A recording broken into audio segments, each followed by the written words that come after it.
Hi Twin Cities, Salam Alaikum. I'm MitraJalali. I'm so proud to be a lifelong Minnesotan and Iranian American, and I'm now really proudly serving the city of St. Paul as your Ward 4 Council member. And I'm also really thankful to the board and volunteers of Twin Cities Iran Culture Week.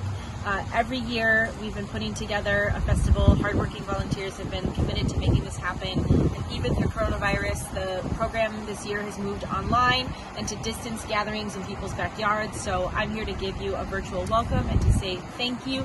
No matter your heritage, the purpose of this festival every year is to expose and educate folks to our culture, to what it means to be Persian and Iranian, to our country's history, and the work for justice that we still need to do today within and beyond our community. And I'm also here as a proud member of our community who deeply believes in anti-racism, in confronting structural racism against all Americans and against our fellow Black Americans.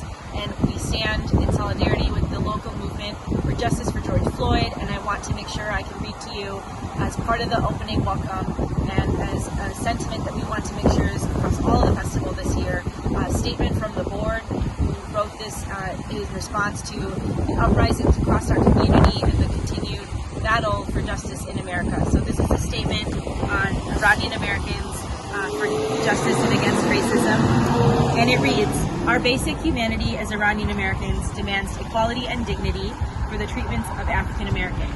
There is no self-interest for Iranian Americans to live in a country that treats all its people without dignity. As long as African Americans face systemic and persistent racism in this country, we as Iranian Americans are not free or equal.